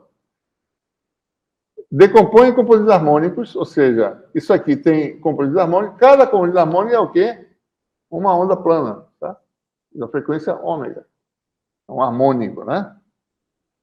Passa pelo canal, tá certo? Ora, cada harmônica é multiplicado por quem? Exponencial de menos J beta Z, né? Mas Z igual a L, componente do canal L, tá? Passa pelo canal. Então, o canal tem um fator de transmissão que é essa exponencial aqui, tá? Então, pega as componentes, passa cada uma para lá, então cada uma foi modificada de acordo com isso. Isso é a saída, você vai pegar isso aqui e transformar de volta no sinal do tempo, para calcular a parte real, tá certo? Mas agora são vários, né? Integral de Fourier de vários tempos, tá certo? Daí você obtém o sinal na saída. Pode se mostrar? Diga, pode falar. Precisa da multiplicação. Tá? Vezes. Né? Propagou. Pode se mostrar no regime em que a faixa de frequência é pequena em relação à frequência da portadora e o sinal de saída tem essa... Na entrada era f de t, né? Cosseno de ômega ct. Na saída, essa função que era um pulso, tá certo? No tempo, né? Tem um centro lá, né? Na saída, o centro está deslocado dessa quantidade aqui, ó, L sobre uma velocidade característica, certo? Então, o centroide deslocou, né? Então, está aqui, depois de um certo tempo, ele está a uma distância L, né? Ora, a velocidade foi VG aqui no caso, tá? E a portadora é como se ela tivesse uma velocidade de fase VP, tá? Velocidade de fase é aquilo que a gente já sabe, tá certo? Velocidade de fase, eu já falei para vocês, né? Eu agora estou botando esse beta, mas vamos lembrar o que ele é, tá certo? A gente está falando agora, né? Que aquele fator K, ele era beta, menos JK, que é menos JKZ, né? É menos J beta, e tem um termo de perdas, né? Menos alfa sobre 2. O sistema não tem perdas, tá certo? Então o K agora é só o beta. Beta tem a ver com fase. Por quê? Quando esse fator exponencial complexo lá, ele é imaginário, é porque ele é a fase que entra na função trigonométrica. Tá? Você vai ter ômega t, né, menos beta z. Certo? Ele tem um defasamento beta z dentro da função trigonométrica lá, certo? Quando você calcula no domínio do tempo. Então, por isso que eles são uma constante de fase. Certo? Então,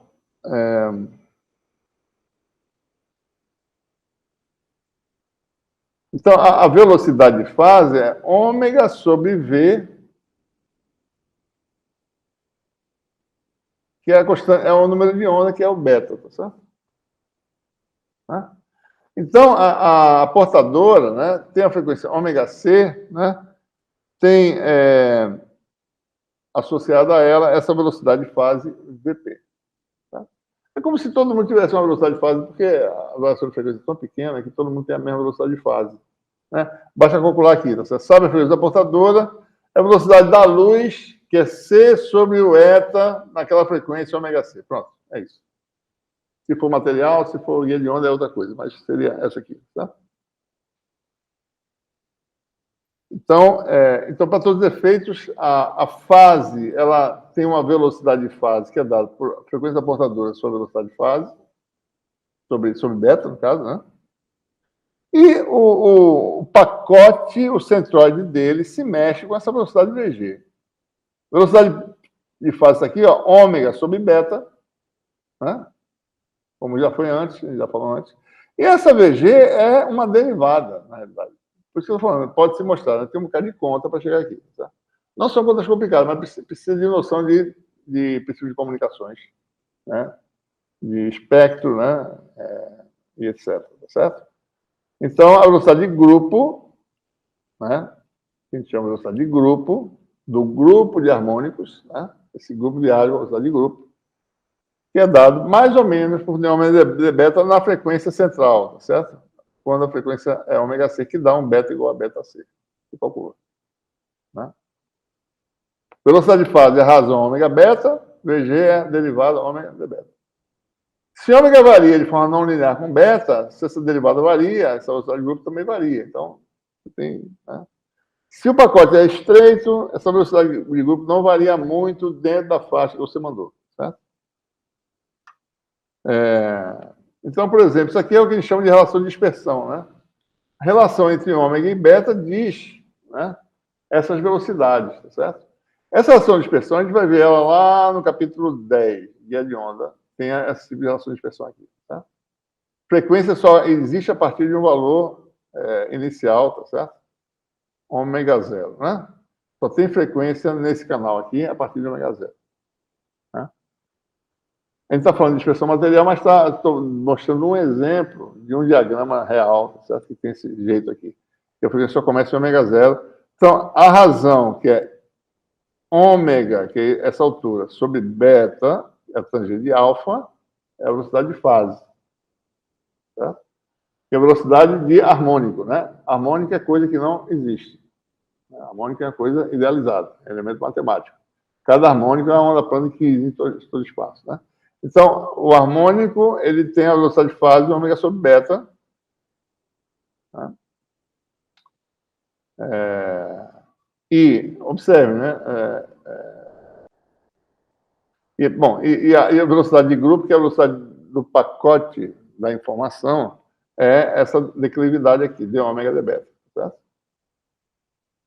A declividade V ômega sobre beta é essa aqui, tangente de símbolo é maior que a tangente desse, né? A velocidade de fase é maior que a de grupo.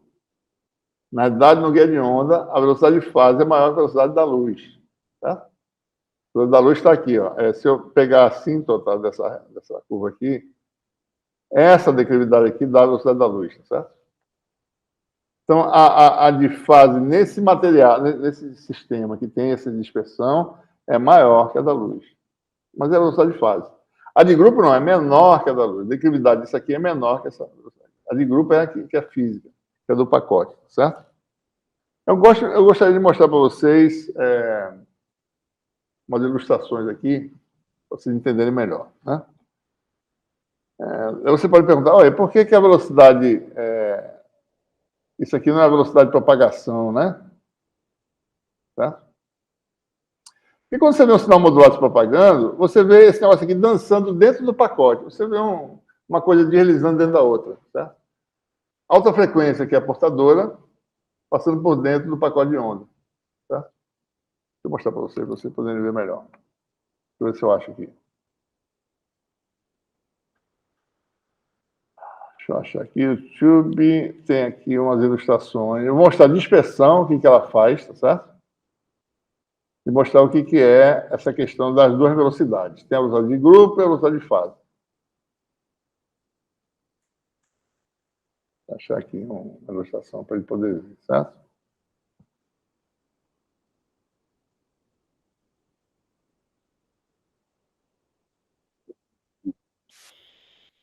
Vamos ver esse aqui. Vou ter que fazer ele repetir, porque ele é rápido, sabe? Então, deixa eu ver aqui. Aqui, ó, pronto. Velocidade de fase e velocidade de grupo, certo? Deixa eu ver se eu faço ele repetir. Peraí, não? Nossa, é tão demorado. Bom, parar aqui, para. Deixa eu ver se eu posso. Isso aqui automático está ativado. Ah, tá ativado, né? Pronto. Aí você tem vários pacotinhos, certo? Isso aí é um produto de duas funções. Uma cosseno de baixa frequência e uma cosseno de alta frequência. A de baixa frequência é como se fosse o sinal que você quer mandar. Só que eu mandei vários para poder ver, certo? Podia ter mandado um só, né? Um pacotinho desse só, mais nada ao redor. Eu mandei vários para poder facilitar a visualização. Então, o que você tem? Alta frequência aqui dentro, né? E baixa frequência. Isso aqui é o sinal que eu quero mandar, o canal de voz, a voz, né? A informação de voz. Isso aqui é a portadora. A velocidade da portadora é diferente da velocidade do pacote, certo? Mas isso não quer dizer que a velocidade da informação seja essa velocidade, mas sim a velocidade do pacote. Vocês vão ver, você pode identificar onde é que está a informação aí, certo? Como é que você define, certo? Está vendo ela dançando por dentro? Portadora? Mas no fundo, dá para reproduzir, né? Meu Deus do céu, rapaz. Ele está enchendo o saco. Quero saber disso, pô. Estou mandando reproduzir, pô.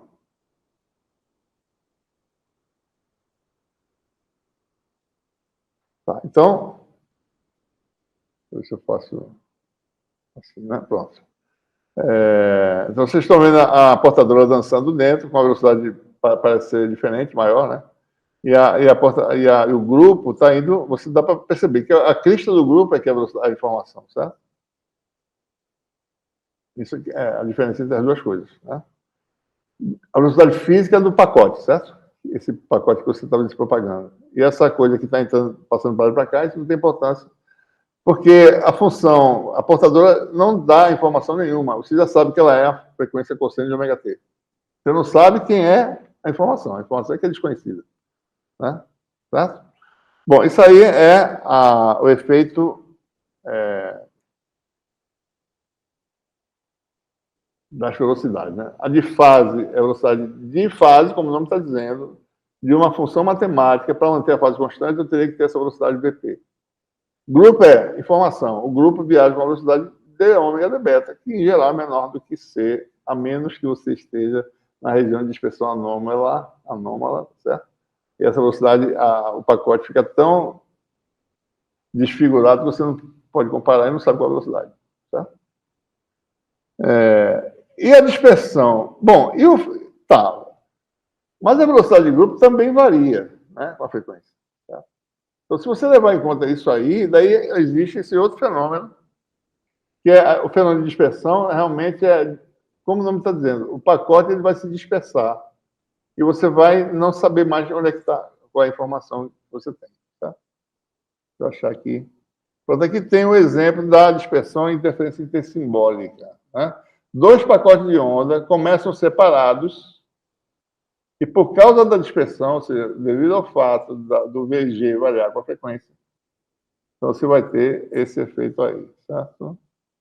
Estão separados, olha o que acontece. 2 virou um bocado, né? Então, o que a dispersão faz? Um pacote de onda, né? Está localizado no espaço, ele ocupa uma região. Depois que ele começa a se propagar, ele começa a se dispersar, ele começa a se alargar. A energia é a mesma. Ele se alarga e baixa a amplitude, é a integral da mesma coisa, da mesma energia. Se você tem dois próximos, né? Então eles estão separados, mas depois de um certo tempo, não pode separadinho, né? Então tem um comprimento máximo de canal aqui, em que eu posso ainda reconhecer os pulsos. Por isso que a gente tem que terminar. Ó, no máximo, eu posso transmitir para esse momento, porque depois a informação se mistura, não sei mais qual é o bit 1 com o bit 0, certo? É tudo misturado. Depois, olha o que acontece. Fica realmente indistinguível.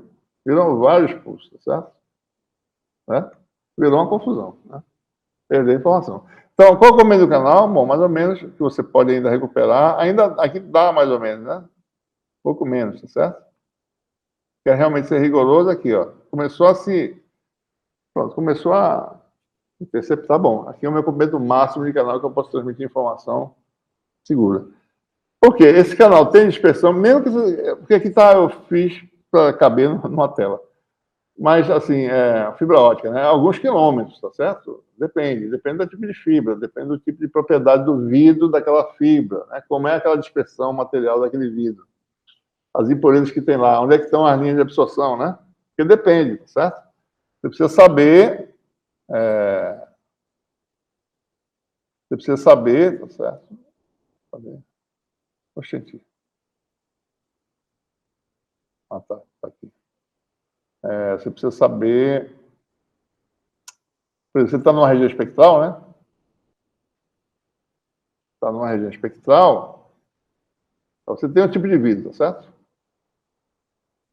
Esse tipo de vidro tem uma absorção assim, né? Normal. O vidro normal. Daí o vidro tem impureza. Daí você está trabalhando aqui, a dispersão não é muito significativa. Daí tem alguma impureza que tem absorção aqui em algum lugar, daí já mudou, tá certo? Aqui já tem aquele probleminha, né? E já afeta aqui o negócio aqui, tá certo? Onde eu estou trabalhando. Então, essa impureza, a função que está mais na frente, ela tem um rabo dela bem do lado de cá e muda a minha função de permissividade aqui, tá certo?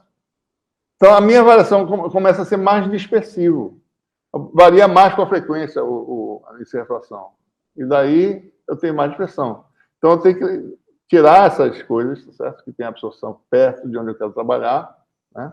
Para poder ter um vidro, digamos assim, que transmita no máximo comprimento possível. Tá? Bom, só para vocês, para a gente concluir aqui, tá? 4h59, né? Falta só um minuto. Então, mais ou menos para vocês terem ideia do espectro, né? Vocês já devem saber de algumas coisas dessa, né? Tem a terminologia mais ou menos utilizada na engenharia elétrica, né? Ondas de rádio, aí você tem aqui uma escala que vai de comprimento de onda, ó, quilômetros, tá certo? Aqui você tem 50 Hz, mais ou menos, né? Até fração de nanômetro, né? Ou seja, picômetro, tá certo? Raio-X, ultravioleta, essa regiãozinha de nada aqui, tá certo? De ponto visível, né? De ponto 4 a ponto 7, né? É visível. Tá certo? O pessoal explora essa região para comunicações ópticas, tá certo? Como mediana mais longa, chama de infravermelho, você já não vê. Você vê aqui, né? Violeta, ponto 4, vermelho, ponto 7. Aumentou mais, já não vê mais, infravermelho. Já você usa, né, a gente usa muito no laboratório essa região aqui, tá certo? Para fazer sensores também, né? Aí vai terahertz, tá certo? Ondas milimétricas, micro-ondas, UHF, etc, etc. Então, para cada região dessa, você tem que fazer uma tecnologia de dispositivos e equipamentos que funcionem naquela faixa de frequência. Se eu preciso trabalhar em VHF, eu preciso fazer meus dispositivos para que eles funcionem nessa faixa de frequência. Né? Como eu falei, não tem mais a história de capacitor, indutor, etc. Né? Já muda, certo? Se eu estou aqui, é luz. Então, o material que é adequado para transmitir luz é vidro. Fibra de vidro. Certo? Ela é transparente. Absorve pouco, né? O pessoal purificou em 1960, era 20 dB por quilômetro, né? A atenuação. Agora é 0,01 dB, sei lá, por quilômetro. Então, a purificação de material para ele poder transmitir. Tá certo? Então, sempre lembrando, né? F, essa frequência aqui é C, velocidade da luz no vácuo, sobre o comprimento de onda. Né?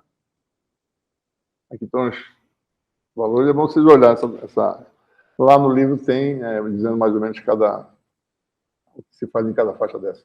Tá? Bom, então concluímos aqui. Certo?